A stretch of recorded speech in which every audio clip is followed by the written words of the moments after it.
Welcome, everybody, to another Hand of the Week history episode with Arch City Poker. My name is Tony, and along with me today is Nick. And Nick, how are we doing today, sir? Good, Tony. Excited to take a look at this hand from, I think it was a pretty exciting game, right? Yeah, pretty good game. So this is the hand we're going to be talking about today was part of a 2-5 game that I very recently played. A lot of the players in this game were on a waiting list for a 5-5-10 game, myself included. So the villain in this hand is someone who plays 5-5-10 with me, so I have somewhat of a knowledge and history with this villain. I would say, for the context of the video as we describe how the hand plays out, he's pretty aggressive. He knows when he needs to put the pedal down. I don't think he quite knows when he needs to take his foot off the gas, but he's very good at putting it down. So if he sees a table starting to tighten up a little bit, or they're folding more than they maybe should be, he'll make you pay for it, for sure. So definitely not a bad player. I wouldn't say he's very good, but he's probably right there in the mix. You'd see him and you wouldn't think he's a fish. He's a little bit of a thinking player. He just can make some blunders by being a little bit too aggressive in spots. So Nick, we're going to walk through the hand here, and I'll give you my feedback and thoughts on the pre-flop, flop, turn, river, why I was thinking what I was thinking, and actions, maybe plans down the road. And then you tell us how it was supposed to be, which is probably what the case might be in this hand. But hero and villain are $1,500 effective in this 2-5 8-handed game. Villain is under the gun. He's going to go ahead and elect to open up to $20. To this point, that was a pretty standard sizing. Hero elects to make it $60 with King 4 of spades. A little unconventional, if you were. And it's going to fold all the way to under the gun. And he's going to elect to make the call. And my kind of reasoning for doing what I'm doing here is essentially that he was opening almost every single hand at this point. And I did take into consideration, well, should we be doing this by attacking his under the gun range? And in hindsight, probably not. But at the same time, I was thinking to myself, he's opening too wide. We need to punish him. And I didn't really have too many opportunities to do that with a lot of the hands that I had. And it's kind of like this hand felt like aces almost a little bit to me, where I want to have a king. I love that it's suited, and I'm definitely going to be 3-betting this hand. I could even argue, Nick, I probably could have went a little bit higher because our stacks are just so deep, but I elected to make it $60, folds all the way to villain, who calls. And Nick, this is just an example of me just trying to punish somebody being too aggressive with a hand that I do like to 3-bet with against looser opponents. I do wish I didn't attack it under the gun open, but here we are. What do you think? I think there's some good, and then like some, I wouldn't say bad thoughts, but like some stuff that we can clean up a little if we were gonna, if like we were working with you guys that are subscribers, or if you did become like a Arch City Poker subscriber, so basically like a student of ours, or even like a 101 student. Like, there are some good thoughts here. A couple things I heard from Tony are, this player is opening way too wide from probably all over, so I'm not actually even all that concerned about him opening under the gun. I mean, sure, his gun range is probably a little tighter than what it'll be in position, but these guys that tend to get really spazzy pre-flop, it doesn't, like, positional awareness is not like a thing to them, because I think it's more of like a irrational kind of cocky thought where they think they can just outplay everybody from everywhere. So I'm not really actually as concerned about attacking his gun range. But the one thing is to keep in mind is, like, yes, we want to attack these guys wider with 3-bets. The majority of you guys that play in the low stakes games, when you see somebody come in guns blazing, you can't just get run over by them, but you make a pretty poor adjustment by just calling and doing a lot more cold calling pre-flop. And there's spots for that, especially if you want to keep like a huge whale in or something. Like, we've talked about that a little bit before. The main question that I always ask myself when I'm going to 3-bet pre-flop, or even 4-bet, but I'm playing the 3-bet, 4-bet game, is what kind of mistakes will my specific opponent make against 3-bet if I have a large enough sample size? with them, right? And if not, then I kind of go back to like what the population would do on average. And on average, typically speaking, these guys will actually over defend versus 3-bet with calls. Like they won't 4-bet wider. They won't fold as much as they should, especially from out of position. So, yes, Tony, I think you're correct to attack him pre-flop. I think we could probably choose a better hand knowing that he's likely not doing a whole lot of folding. And so, like, if they're not going to fold hands like, let's say, King 10, King 9 suited, even like they could be open as wide as like King 8, King 7 suited because that's what GTO will say to open a lot of times in that spot.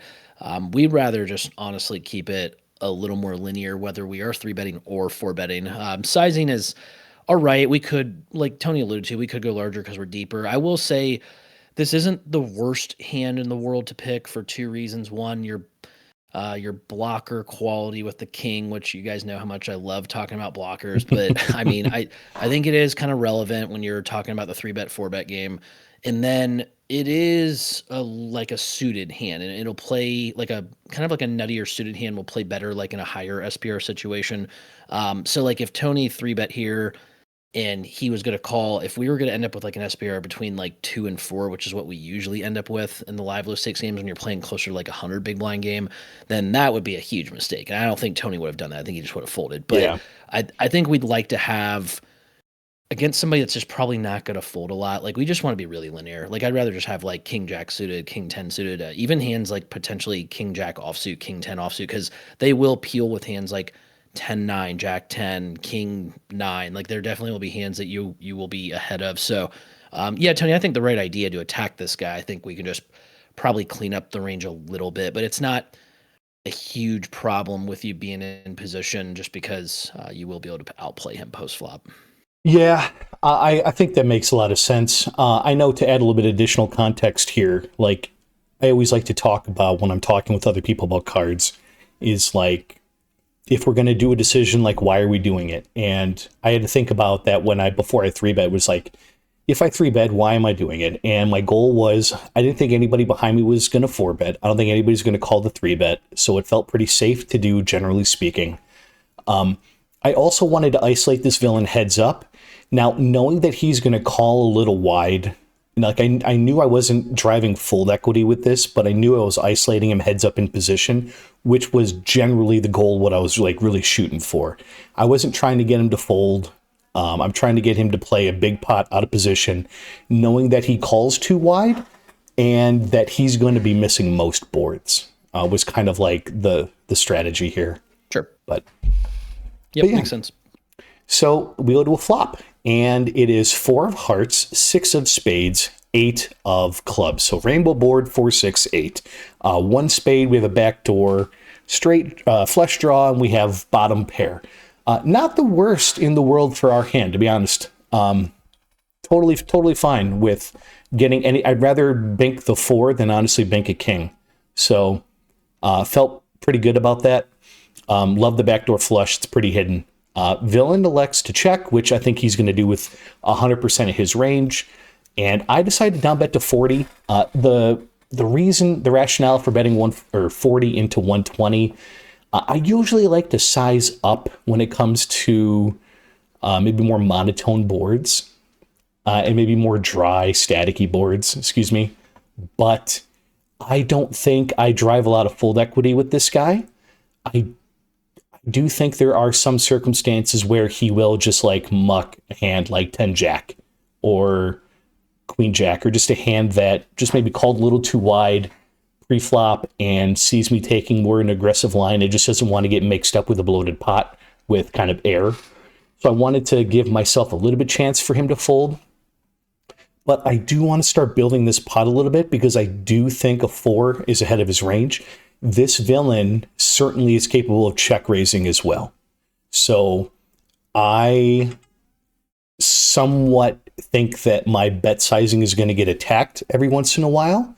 So I'm just trying to keep it a little bit small and really just get an opportunity for him to tell me what he wants to do with his hand.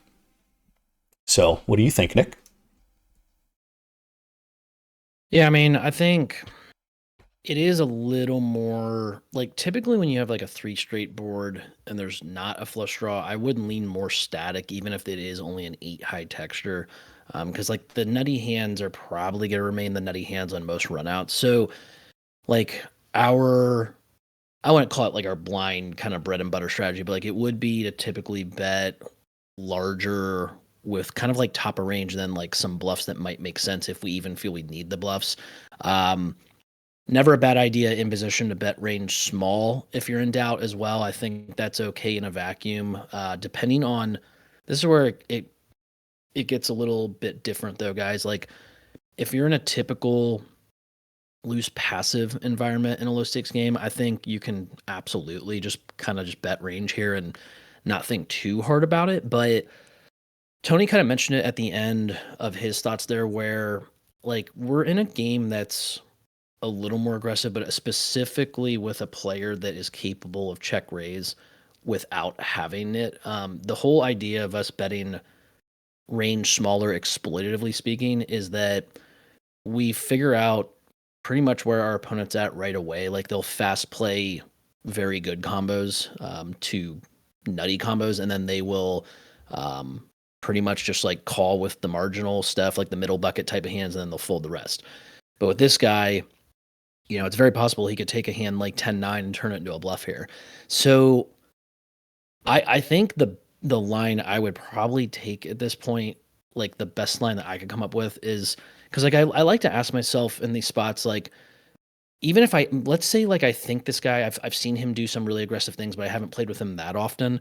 So maybe I like to be a little conservative as far as like sample size and like really profiling these guys like that specifically just yet. Like, do I think he's likely capable of making a play at this on a board like this, especially because if we think about it, like these guys that are aggressive and it seems like they probably have like, I don't know if I'd call it study, but they definitely like, I think like focus on the game away from just the table they play at. Like he's probably watched streams. He probably knows that like this isn't a board that like an under the gun +1 3-better probably loves. And so like there's a good chance you get attacked in this spot more often than not. So having said that, it's like if I think that like I would consider everything I could do here. Like, does bet large accomplish what I need to? Like, does it really accomplish anything like great against somebody that's really aggressive here? Like, can I do the bet top of range exploitively, check back everything else? Like, we probably can. Like, he probably doesn't know that we're doing that. Bet small is could have kind of, I think they'll give him like a green light to attack quite a bit in this spot. And so I think honestly, like with a 4 and the king and the backdoor spades, I actually would check back a lot because I think what ends up happening is like you're not gonna probably find out exactly where he's at on turn. His sizing could give that away.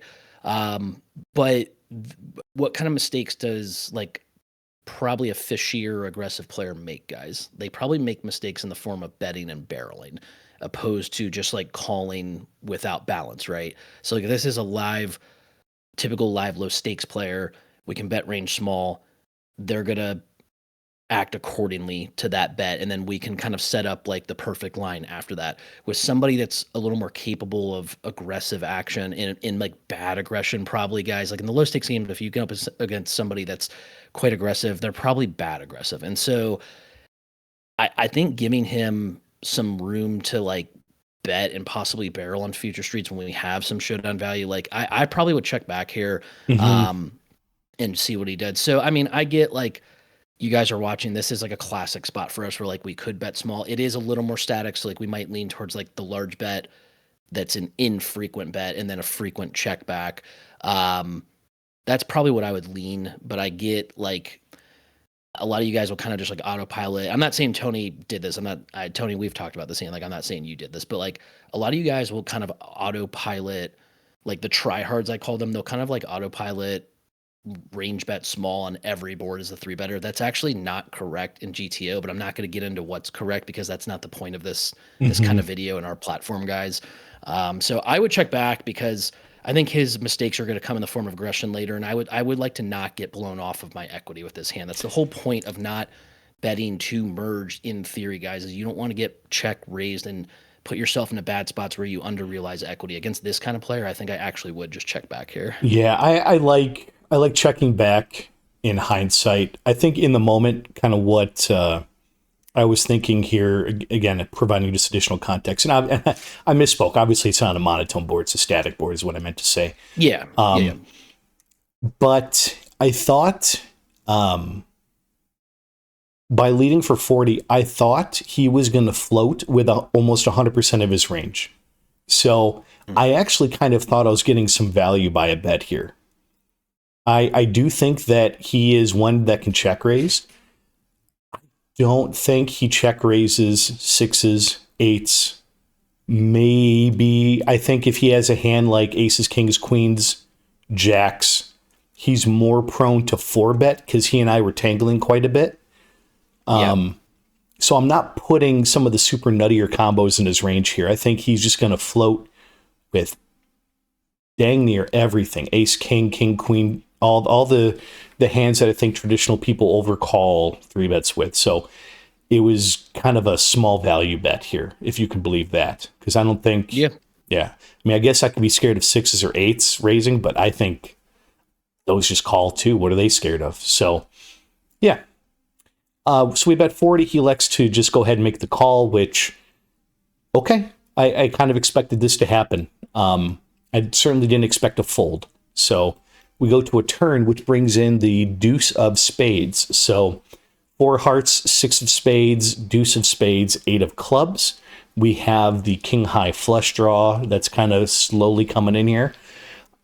Pretty hidden. Villain elects to lead for 90 into about $200. And this kind of caught me off guard. I didn't quite understand what hands are thinking to themselves, okay, now it's my turn to take the lead. That also didn't want to raise on the flop. And the only hands that I think would do this and what makes sense is 5-7, probably just wants to start building a pot, doesn't want to see checkbacks. Sets probably don't want to see checkbacks because if he checks the turn, and I would say villains in my position very often will probably check a turn here. But I couldn't figure out what hands want to start leading here. So I actually thought I tanked for maybe a minute or two, and I really thought about a raise. I couldn't figure out what hands decide that leading is best here. But I think with the flush draw coming in on the turn, and this person is particularly aggressive, if he is bluffing and he's just trying to blow me off of like a 6 or a 4 or something that is kind of middling that might get a little squeamish as the pot builds, like 5s or 7s, I want to keep whatever his bluffing range is still in the hand. Because I thought about making it like 360 or 400 here over his 90. And I might have done that if that was like the 2 of diamonds. But with the flush draw, I think there's some value here. And I'm not exactly scared of a river. So I would rather have him have to make a tough decision with me in position still. So, Nick, I actually elected to go ahead and make the call here for $90. What are you thinking? Yeah, I'm trying to figure out what kind of story he's trying to tell here.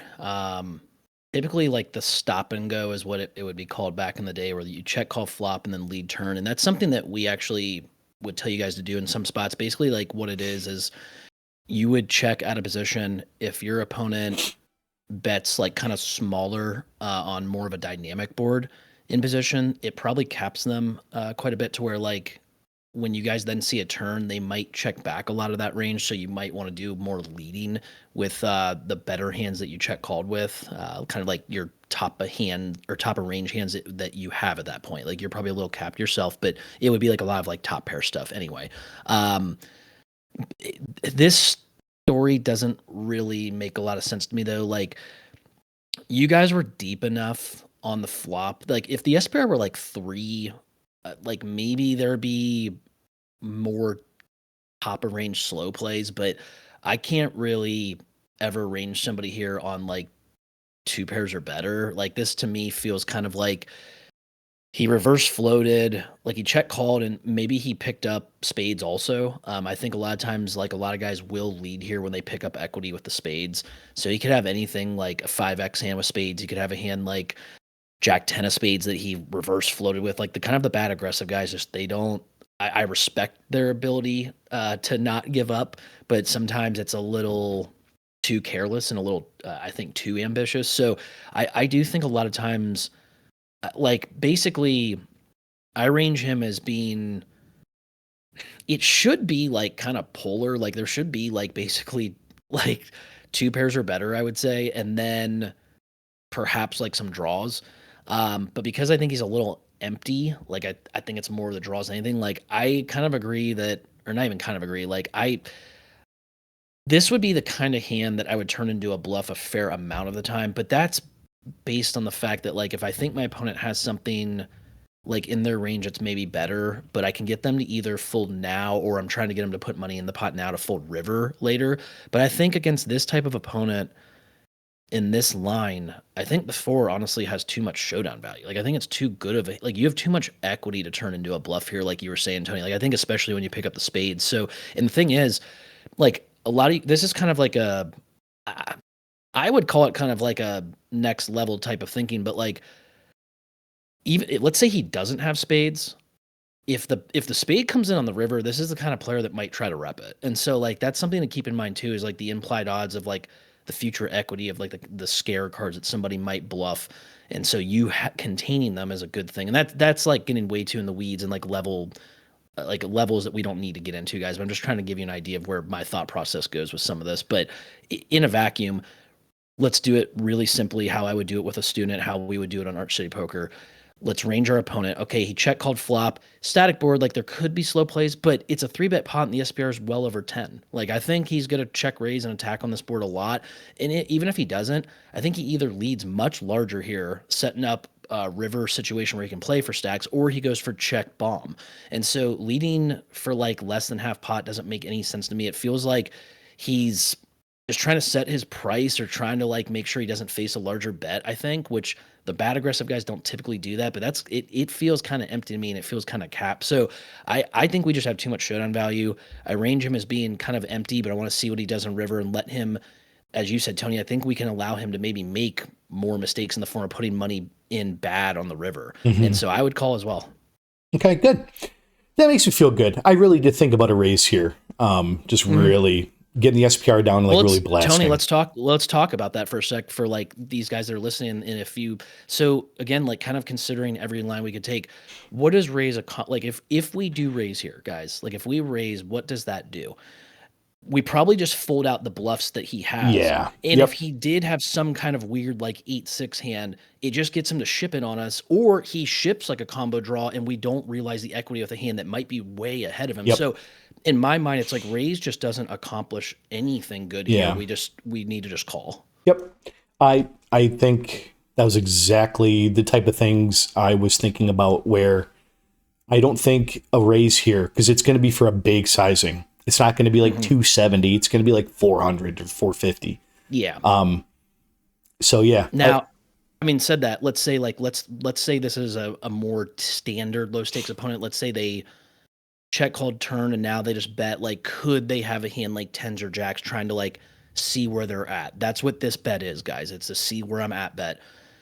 That guy where we think the four might not have showdown value, we might put in like what is in, and then you go to like, well, what's a large raise compared to like a small raise do? I think if you have enough stack depth, you put in a smaller raise to then get him to put money in with tens or something, and then you blow him off for that hand on the river. If there's not enough room, you just jam it in his face right here on the turn. So that's like if we felt we didn't have showdown value against somebody that might actually have a little bit more of a range that we might respect more in the spot. But with this particular player, like Tony said, this is why you need to range him from pre-flop to flop to turn. Like, I don't think this guy has like over pairs really that often here. Like, I think he would have 4-bet Tony a lot. Yeah. So he's kind of saying like, I don't know what he's trying to say, but like I think he is trying to say something like, I guess he has like 2 pairs or something, but it's hard to really rep that. Yeah, I think his best hand here is a hand like ace-8 of spades. I think that's about the tippy top of his range. Yeah. Okay. Yeah, it could be ace-8 of spades, ace-5 of spades. that's like maybe. So yeah, anyway. Yeah. So we go to a river, which is the 9 of diamonds. So 4, 6, 8, deuce, 9, no connecting flushes. About 3, I think there wasn't quite 387. I don't think that this app that we're using is going to factor in rake. So it's probably closer to, 375-ish. Yeah, close enough. Yeah. But he elects to lead for 350, which let's just say that it's pot. It's basically pot. Yep. And I kind of go into the tank for a little bit. Not that my first instinct wasn't to fold. It was to, and we say this in like the podcast and stuff, but like, it doesn't matter if your decision is an easy one. I'm always stopping and I'm putting a chip on my cards and I'm just like thinking through how the hand played out just to make sure double cross my T's, double dot my I's. Now this I don't think is like a slam dunk easy decision, and maybe it is for somebody, but for me, I wanted to think about it. So he led for 350 and I'm just staring at the board and I'm looking at like what leads the turn here and then like what bombs the river. And I'm just not coming up with any hand combinations that want to do that. I think that an overpair, I think it is going to go for value, but not in the form that drives this much fold equity. I honestly think that it would have been a decent idea for him to just like overbet this river. I thought if I was the villain in his shoes, I wouldn't have minded an overbet here, but he didn't. So I thought I didn't think he had sixes. I don't think he had eights. I just thought my four had some showdown value. It felt like a missed flush draw. The only thing I was a little bit worried about was like ace 9 of spades. Like he led into me with a spade draw, then he banked a pair. That was like the only thing I was like, ugh, kind of gross. But so I thought about it and I elected to make the call. And Nick ended up just mucking his hand, saying good call, which I think is what we all pray for when we make a play like that. So Yep. What are you thinking on the river there? Yeah, I mean, again, like I think it's once we've ranged him from pre-flop to flop turn to now to this point, I think we have a pretty clear understanding that I don't really think he has much of anything. I mean, it's like he's basically repping again 2 pairs or better, and we determined on with his flop and turn play that it's really hard for him to have that, especially when, and again, my favorite thing, getting into blockers, like we have a 4 that's relevant here. Like it does remove some 6-4 suited. I don't know if he's like quite loose enough to have like 8-4 suited, but like 6-4 suited blocks some bottom set that could be played weird like that. But again, check called flop in a high SBR situation in a 3-bet pot where he knows that an opponent may not believe him being a more aggressive player with an overpair. So he had the opportunity to like with a play for stacks hand to play for stacks, and he didn't do it. He check called flop. He bet small turn. Now he's betting pot, trying to tell the story that he has like some weird slow play with like 2 pairs or better, basically, guys. Like that's exactly what he's saying. Like this is a polarizing type of bet. Totally agree with Tony that it would work against 99% of the field. I think it's a very empty line still, but I think he should honestly just like jam because Yep. Tony's hand looks like 1 pair. It looks like kings and not king 4, but at this point, that's basically the same exact hand. So I think he should go really large if he's going to take this line. I'm not gonna lie, Tony. Like I think I would fold more often to a jam, but I really feel like this just is so empty that like it might be like a pretty huge hero call at least some of the time. But against pot, I think I would think about it too just to make sure, but I think it's a relatively easy call. I hate his sizing though. Like you're never guys like if you take like unorthodox lines or you're just trying to like I know that 350 for a lot of you seems like a relatively large bet. It's not really for this game though. This is a 5-5-10 game and it's just basically a pot size bet. Yeah. Nobody's folding an overpair here. Yeah, And well, that's what this he was thinks Tony 2-5. has. This was 2-5, but he and I are both on the list Oh, okay. Oh, for 5-5-10. fair enough. Yeah. Fair enough. And so, yeah, 350 is a little larger for that game then, but it's still a 3-bet pot and it's a pot size bet on the river where like nobody's folding kings here. Like nobody's folding aces, like nobody's folding queens. Like that's not happening. So like I think it's a really poor, bad, aggressive line by him, to be candid. I think it's a really good call by you.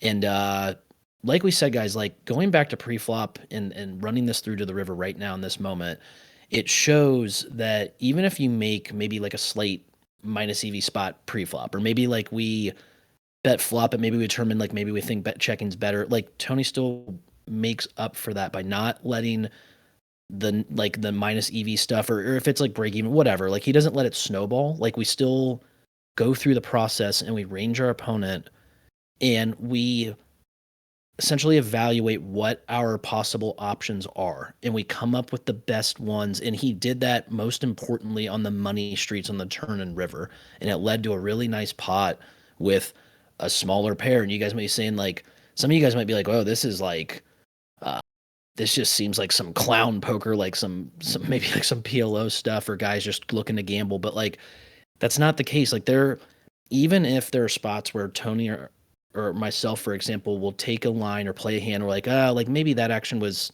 second best there. Like we could do a little better there. Like we're still, you heard it when Tony was speaking, when he gave his thoughts, and then when I'm following up with mine, like we're still using logic to reason out loud, like why we're taking the actions we are. We consider the options, but it's first and foremost, like range your opponent.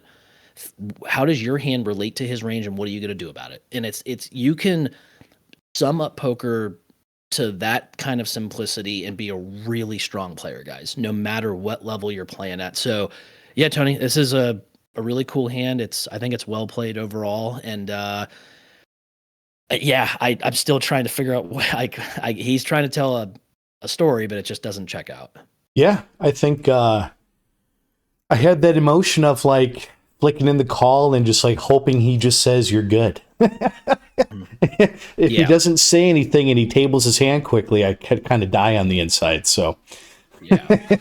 But yeah, this worked out. And I think for people watching, because I always hate looking at vlogs or like YouTube videos of people playing cards, and it's like, you know, we got 4 of a kind, we turned a set. It's like, this is real poker. Like, you have bottom pair against someone who's being aggressive, and your flush draw didn't come in, and you have 4th best pair. Like, let's navigate the stuff that we all see, that we all experience, and like, it feels more like the working man's poker versus like your lucky friend who like can play any 2 cards because he's going to bank any cards that he plays. Like, this felt like a hand that I think people can resonate with, and like an experience that others might share. So yeah, Nick, that was the hand. So for anybody who's watching, go ahead, like, share, and leave a comment in the video if you like it. We're going to continue to make content like this for you to consume. And if you're brand new to the channel, head on over to archcitypoker.com, where we have tons of great No Limit Texas Hold'em and Pot Limit Omaha content for you to consume. So head on over, and for everybody else, have a great day, and we'll see you next week. Thanks again.